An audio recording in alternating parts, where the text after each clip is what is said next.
Now, Nigeria's two major unions have set a 2-week deadline for the government to address critical concerns affecting citizens, such as salary increments and improved public service access. In a joint statement, the Nigerian Labour Congress and Trade Union Congress outlined that the government has neglected promises to mitigate the effects of recent economic reforms, which have exacerbated inflation and security in the country. Joining me to delve deeper into these issues is Ridle Markus, who's a sub-Saharan African macro-economist at Absa CIB. Ridle, always a pleasure and a good afternoon to you. Good afternoon. Ridle, let's talk about the fuel subsidies. We saw FX reforms being announced there in Nigeria. That we knew that'd be tough on the ordinary person, even though they were celebrated by the IMF and the likes. Let's talk about how ordinary workers are dealing with these reforms. Yes, so I think we just need to take a step back. I mean, President Tinubu came into power last year at the end of May and immediately embarked on a set of reforms. The most urgent reforms were, of course, around the FX, following multiple exchange rate levels, and then also the costly fuel subsidies. So in June last year, he removed the fuel subsidies that were quite expensive and costing them several $1 billion a year. And following that removal, local fuel prices shot up. And of course, the second round effect of that also caused other prices to increase. At the same time, he implemented some FX reforms that saw a very steep depreciation in the naira at the time, further contributing to the higher living costs.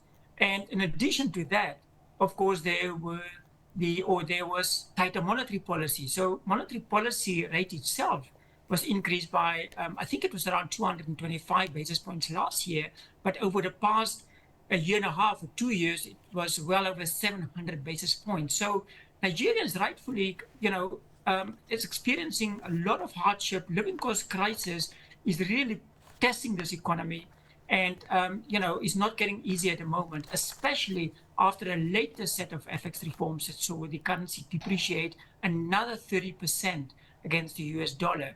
So not an easy path for Nigerians at all, especially, as we look over the next couple of months.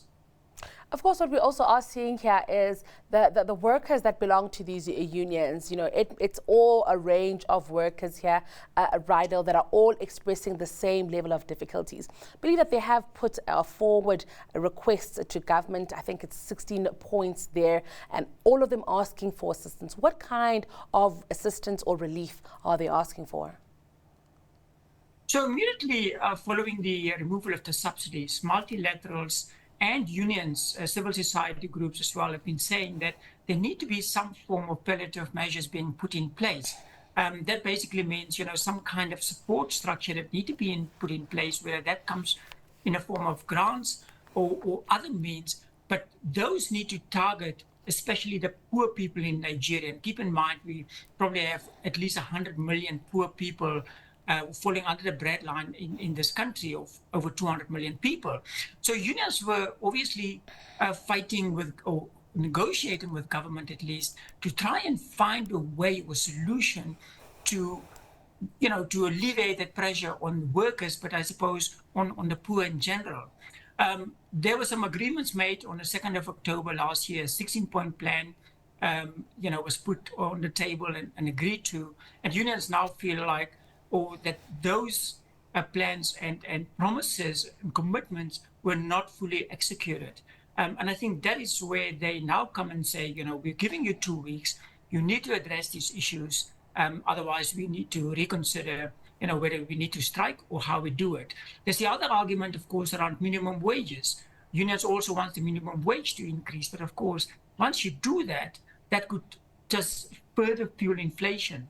So it's a bit of a, the government, I suppose, is between a rock and a hard place, especially when it's also dealing with the other challenges around insecurity, etc., that's causing food insecurity or food supplies to come under pressure, and that is pushing food prices up again. So a couple of different kind of, challenges that the authorities are dealing with at this point in time. I must ask you what a strike would look like, what that would do to that Nigerian economy. Sorry, what was that? The strike, What what a strike would do to the economy, specifically also looking at these are two of the biggest unions in the country. Yeah, apologies for that. So, of course, these are two of the larger unions, and a strike would really be very disruptive. Now, talking about strikes, we have seen in the past couple of weeks already some protest action in some parts of the country. Nigerians are not new to this, but of course, once a formal strike is declared by these unions, there's going to be, we're looking probably at a day or a couple of days of disruptions, and it just forces government to come back to the table and, recommit to some of those commitments or promises previously made. Not ideal because it's costly to the economy. And personally, I don't think, it will happen. There will be a lot of talks happening in the next couple of days, but let's see how it all pans out. Right, I must admit, it all sounds very, very complex. You can't really offer them too many subsidies and so on, grants, because that stands a chance of becoming expensive, and also not sure how long that would be to make it sustainable. You obviously can't just carelessly increase minimum wage, because that could have an inflation issue. You also can't keep things the same because they're threatening to strike. It sounds like President Bola Tinubu really does have his work cut out for him. Absolutely. And I think Tinubu is aware of this. He knew that these reforms will be very painful. And indeed, the reforms have been very painful. But, in order for Nigeria to move on to a more sustainable growth trajectory and also to address some of these key issues, you need to go through this pain. But of course, it's very difficult for the man on the ground who's experiencing this to swallow that story. So Nigeria is definitely talking to multilaterals to get some more funding and help alleviate the pressure on the poor. But we're looking at, this is not a short-term solution. We're looking at probably at least this year of elevated inflation. Our expectation is inflation will average 25% this year, slightly higher than last year's 24.7%. So it's not going to get easier for Nigerians, especially when we're also facing another monetary policy rate hike in the next week or so.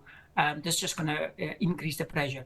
But again, we're looking long-term here, and I think the government is on the right path with much needed and vital reforms that should have happened a long time ago. Well, always a pleasure having you with us, Ridle. Thank you so much for unpacking this one for us. That was Sub-Saharan Africa macro-economist at Absa CIB, Ridle Markus.